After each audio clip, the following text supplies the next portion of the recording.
GLC is now offering a free audio stream of our 24/7 broadcast that we're calling GLC Radio, an online radio station that broadcasts our round-the-clock audio stream on a variety of platforms. GLC Radio gives you the ability to listen to GLC virtually anywhere, through your home or office computer, or on the go with a mobile device. You can access GLC Radio through our website or by searching for God's Learning Channel through iTunes Internet Radio, TuneInRadio.com, or on Shoutcast.com. Explore various GLC Radio-enabled mobile apps by visiting our website at glc.us.com/listen/GLC Radio. GLC Radio, your free connection to GLC anywhere, anytime.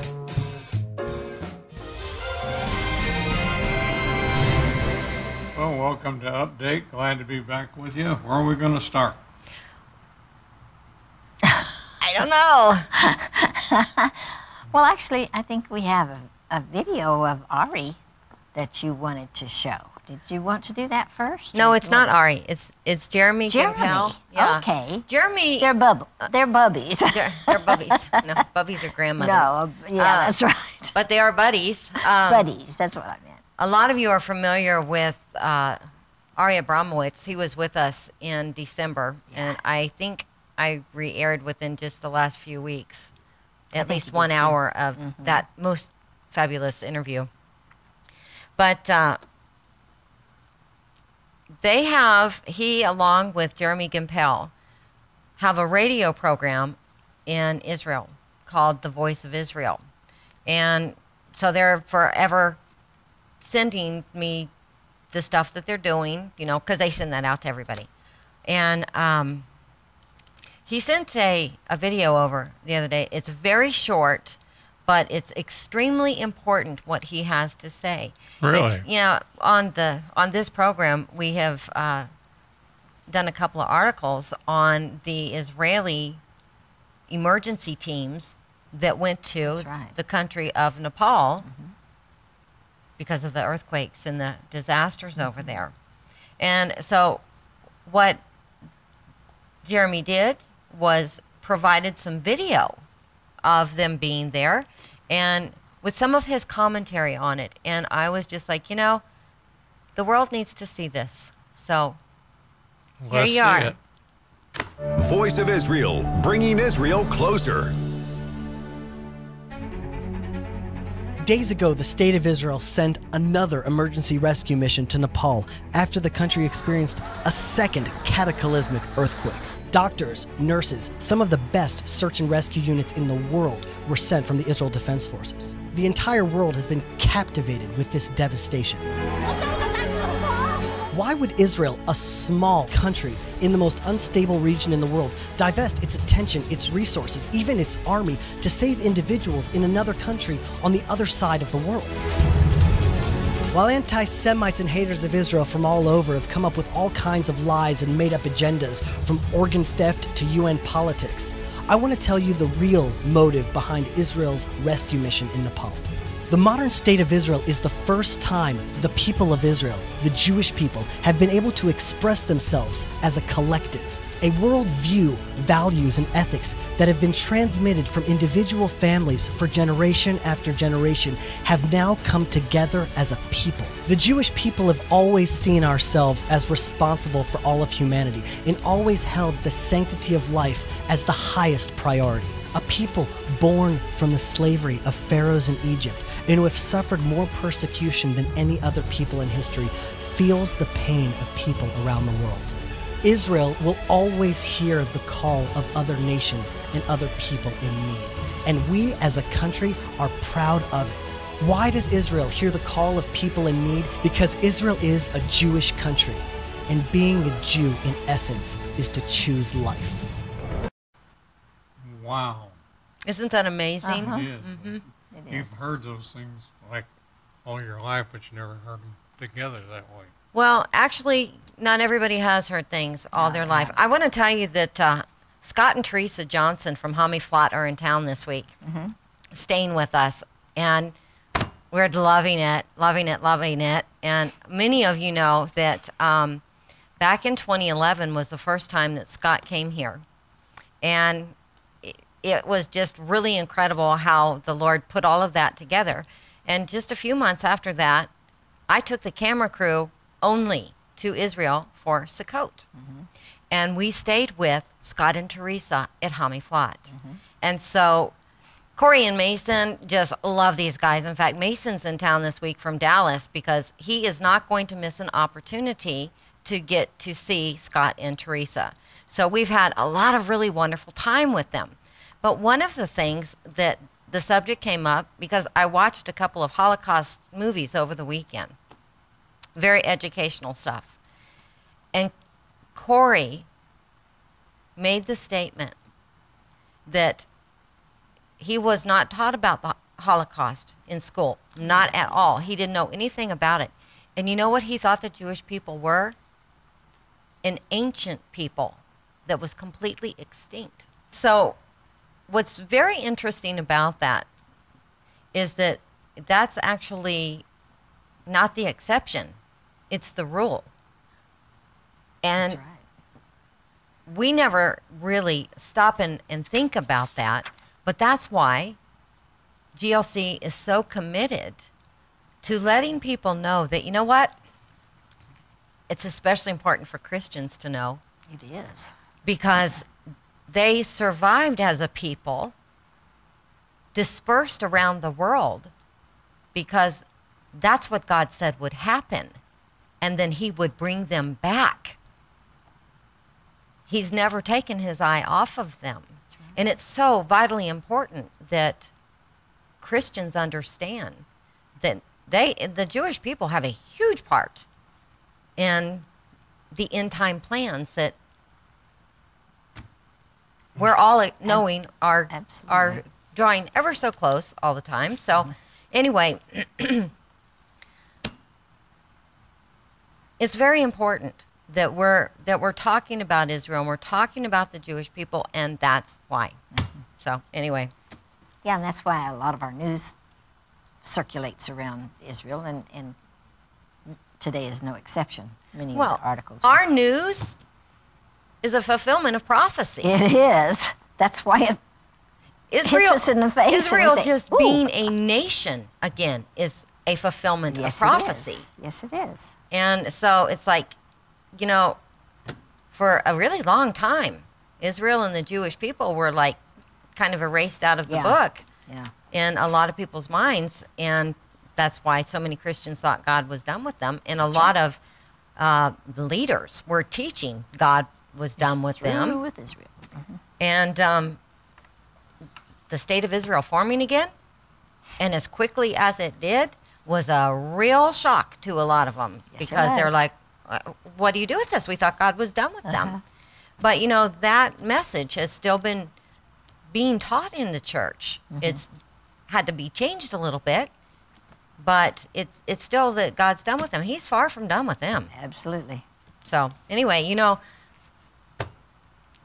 our Messiah, he's Jewish. Not only is he Jewish, he is very Jewish. Amen. So if you don't like Jewish people, then you need to take that up with the Lord, because he is very Jewish. That's right.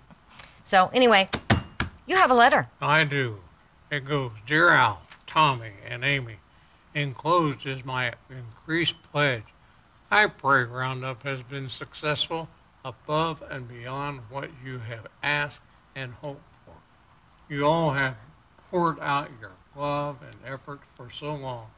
I pray all the seeds of your time, effort, and income will be returned 100-fold. I miss Dr. Lodge and enjoy seeing him on rerun.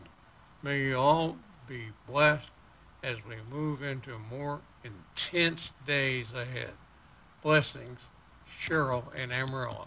I'm praying for you, she says. What a great letter. Thank you. Thank you, Cheryl. We need your prayers, and we appreciate them. Well, you know, I had somebody ask me how Roundup was, and I have to tell you, financially, it wasn't that great. And we're really hurting, so we need your help. Amen. But spiritually, oh my goodness, it was amazing. It was. You know, and I just want to say a personal, not thank you, but wow, I am so glad that you want to be fire hot for God. You know, this is like so amazing to me. And the office and the bookstore, they've been working on all those ribbons. And so those are just about to go out. Good. So I'm really excited about that, and I know they are. And yay. We got to remember to start wearing ours. I know. Well, I've lost mine. Do you think I can get another one? Do I have to make a pledge to get another one? I think you donated during Roundup. Yes. I remember seeing your name, which means you'll get one, but they're probably not mailing you one. So, yeah, you're going to have to go ask them for one. Okay. If they do mail you one, I'm going to beat them. Listen carefully, bookstore. Okay. You've been warned. Do you have a devotion, Mother? I We haven't had a do. devotion in almost 2 weeks. Well, I do have a wonderful devotional today. Another one by Francis Frangipane. It's called Army of Worshippers. When the scriptures refer to heavenly host, we usually think of choirs of angels. The word host in the Bible meant army, according to Joshua 5:13-14. That's an important truth. The host of heaven are worshiping armies. Indeed, no one can do warfare who's not first a worshiper of God. The central issue in tribulation will be worship. One does not have to penetrate deeply into the revelation of John to discover that both God and the devil are seeking worshipers. Look at Revelation 7:11, 13:4, 14:7, and chapter 11, and verse 11. Chapter 4, 14, 7, and 11. Time and again, the line is drawn between those who worship the beast in his image and those who worship God. In the last great battle before Jesus returns, the outcome of every man's life shall be weighed upon a scale of worship. In the midst of warfare and conflict, to whom will we bow? God or Satan? Yet while this warfare shall culminate in the establishment of the Lord's kingdom on earth, according to Revelation 11:15, we must realize the essence of this battle is the central issue in our warfare today. Will we faithfully worship God during satanic assault and temptation? True worship must emerge in the context of our lives right now. For no man will worship through the great battles of tomorrow who complains in the mere skirmishes of today. You'll remember that the Lord's call to the Israelites was a call to worship and serve him in the wilderness. Exodus 7:16. Indeed, when Moses first spoke of God's loving concern, we read how the Hebrews bowed low and worshiped. Exodus 4:31. But when trials and pressures came, they fell quickly into murmuring, complaining, and blatant rebellion. Their worship was superficial, self-serving, and conditional, an outer form without an inner heart of worship. This same condition of shallow worship prevails, in much of Christianity today. If a message is given that speaks of the Lord's great care for his people, with eagerness do we bow low and worship. But as soon as the pressures of daily living arise or temptations come, how quickly we rebel against God and resist his dealings. The enemy has easy access to the soul that is not protected by true worship of the Almighty. Indeed, the Lord's purpose with Israel in the wilderness was to perfect true worship, which is based upon the reality of God, not circumstances. The Lord knows that the heart that will worship him in the wilderness of affliction will continue to worship in the promised land of plenty. Without true worship of God, there can be no victory in warfare. For what we bleed when we're wounded by satanic assault or difficult circumstances is the true measure of our worship. You see, what comes out of our hearts during times of pressure is in us, but it's hidden during times of ease. If you're a true worshiper, your spirit will exude worship to God no matter what battle you're fighting. In warfare, worship creates a wall of fire around the soul. Indeed, worship is the purpose of creation. We were created for God's pleasure. We weren't created to live for ourselves, but for Him. And while the Lord desires that we enjoy His gifts and His people, He would have us know that we were created first for His pleasure. In these closing moments of this age, the Lord will have a people whose purpose for living is to please God with their lives. In them, God finds His own reward for creating man. They are His worshipers. They are on earth only to please God. And when He's pleased, they also are pleased. The Lord takes them further and through more pain and conflicts than other men. Outwardly, they often seem smitten of God and afflicted, like Isaiah 54:3. Yet to God they are His beloved. When they're crushed, like the petals of a flower, they exude a worship, the fragrance of which is so beautiful and rare that angels weep in quiet awe at their surrender. They are the Lord's purpose for creation. One would think that God would protect them, guarding them in such a way that they would not be marred. Instead, they are marred more than others. Indeed, the Lord seems pleased to crush them, putting them to grief. For in the midst of their physical and emotional pain, their loyalty to Christ grows pure and perfect. And in the face of persecutions, their love and worship toward God becomes all-consuming. Would that all Christ's servants were so perfectly surrendered. Yet God finds His pleasure in us all. But as the days of the kingdom draw near and the warfare at the end of this age increases, those who have been created solely for the worship of God will come forth in the power and glory of the Son. With the high praises of God in their mouth, they will execute upon His enemies the judgments written. Psalm 149. They will lead as generals in the Lord's army of worshipers. And this was adapted from Francis Frangipane's book, The Three Battlegrounds. You know, Scripture does tell us that we are to always be thankful. And it doesn't say be thankful when you get a new car. Right. It says be thankful in all things. In all things. He promises us that all things work together for good for those who love Him and are called according to His purpose. Now, what's really, really great about that is that alone is a reason to thank God. Amen. When you're going through something really, really difficult, when your faith is reaching the really end of its rope, so you think, and instead of giving up and letting your tongue go wild, you let it go wild in praise, and you just praise Him. Because every single thing that He allows us to go through is meant to draw us closer to Him. It's meant to show us, you know, Amy, this is God talking to me.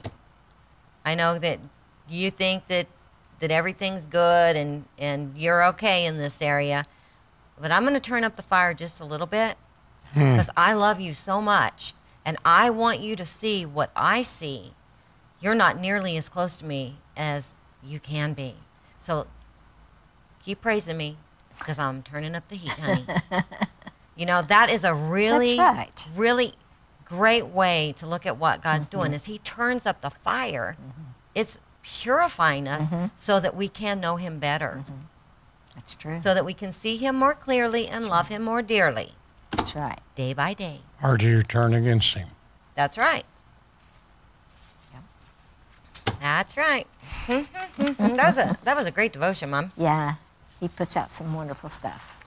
Okay, looks like our first thing is several articles from the ICEJ. It's briefs. Okay, news briefs. The full interview U.S. President Barack Obama gave to Israel's Channel 2 UVDA program in Israel, broadcast Tuesday evening, with Obama declaring, among other things, that the world no longer takes Israel seriously when it says it's pursuing a two-state solution with the Palestinians. He placed the blame for this situation on Israeli Prime Minister Netanyahu, who Obama said has, quote, placed so many conditions to a Palestinian state's establishment that it's unrealistic to think it could come into existence in the near future.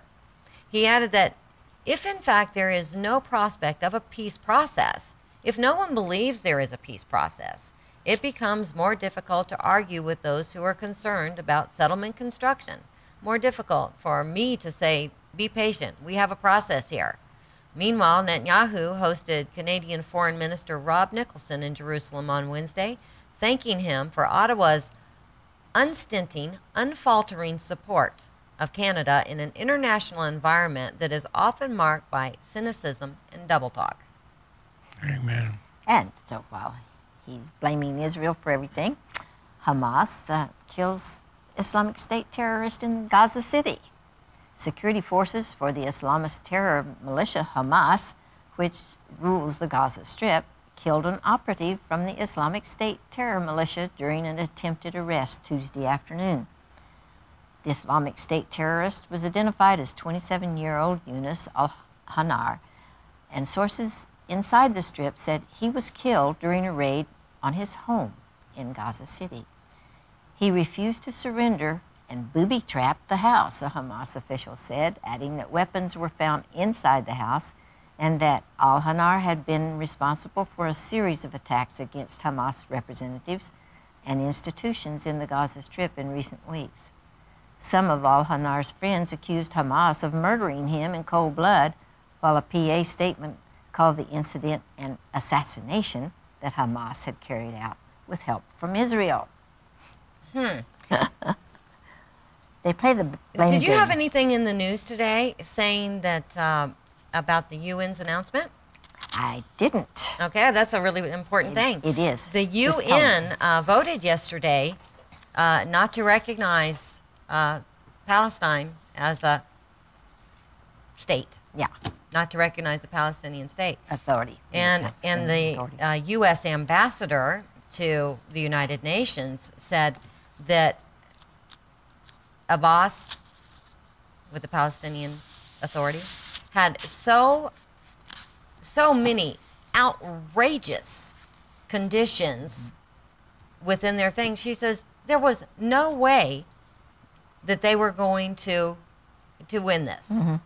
That no one was going to vote them in. So it's like, well, Well, there were a few that did vote for there them, were. and Right, one of right. those Including countries, France. believe it or not, was France. Yeah. It's shocking to me. Oh, is. by the way, yeah.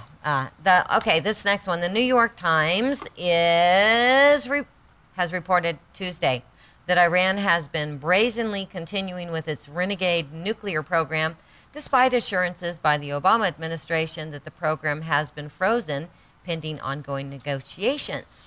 The UN's International Atomic Energy Agency, the IAEA, recently published a report including evidence that the Islamic Republic's stockpile of nuclear fuel has increased by about 20% over the course of the last 18 months.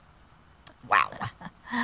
And the National Union of Students in the UK voted on Tuesday by a margin of 19 to 14 to boycott Israel and affiliate with the Boycott, Divestment, and Sanctions movement.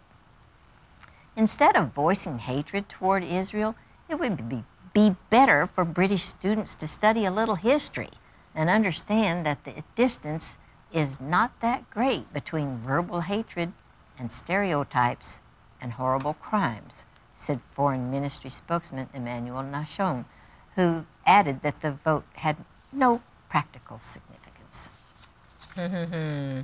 This next article comes from Breaking News Israel, yeah? Mm-hmm. Or, Breaking Israel. okay, following a crackdown on the Islamic State supporters in the Gaza Strip, ISIS issued a warning to Hamas.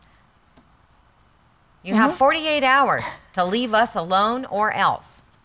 The Associated Press reported Tuesday that Salafi jihadists in Gaza issued the threat via the Middle East media, though they did not specify what would happen if Hamas refused to comply.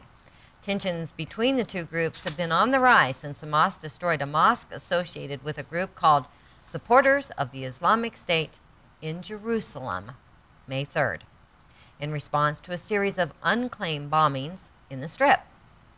In a statement reported by the Egyptian daily newspaper Al-Masri Al-Yom, the Salafist accused Hamas of demolishing the structure in a manner that even the Jewish and American occupation had not done.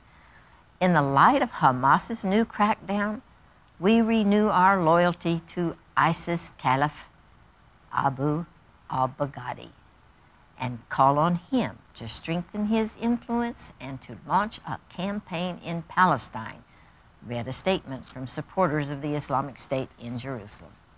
The group went on to threaten the lives of Hamas members, even publishing some of their names and photos, unless Hamas released several men, including a local Salafi sheikh. The ISIS supporters also claim responsibility for a rocket fired at Israel, which a Hamas source said was against the interest of the Palestinian factions in the Gaza Strip and against our national interest. The source told Ynet, "We consider the rocket fire to be a dangerous thing." The source said that the parties responsible have been arrested. Dozens of the Salafists have been arrested, with one local leader, Yunus al-Hanon, 27, being killed in a shootout as security forces tried to apprehend him. So he was just one of many. Ynet cited the Gaza Interior Ministry, who said al-Hanon had booby-trapped his house and that explosive belts, explosive devices, and rifle-propelled grenades were found inside. A statement made on a pro-Salafist website disputed the official account. The Hamas leadership bears responsibility for this deplorable crime, the statement said. ISIS and its supporters consider Hamas too liberal. They want to enforce stricter adherence to Islamic law and believe Hamas is soft on Israel. Woo-hoo! Okay, well, this next article also comes from the ICEJ.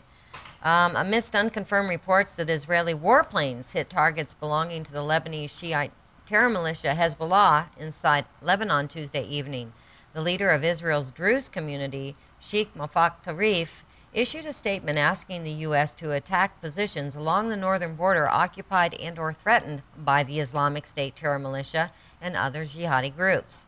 Druze communities on the Syrian and Lebanese side of the border, with whom Israeli Druze have close family ties, are threatened by the advance ISIS, and Tarif is the advance of ISIS, and Tarif is petitioning the government of Israel to add its voice to the appeal for help. Meanwhile, U.S. Deputy Secretary of State Anthony Blinken told France Inter Radio Wednesday that the U.S.-led air campaign against ISIS had killed over 10,000 of their fighters in the last 9 months, adding that it will end up having an impact. At the start of this campaign, we said it would take time. He said, "We've conceived a 3-year plan, and we're 9 months into it." However, the U.S. Embassy in Syria issued a tweet this week accusing the Assad regime of launching airstrikes on Western-backed rebel factions, which assisted the ISIS advance on the northern city of Aleppo.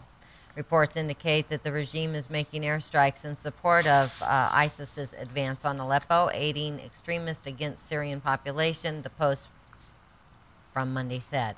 The Syrian army is fighting Islamic State in all areas where it's present in Syria, a regime military source retorted.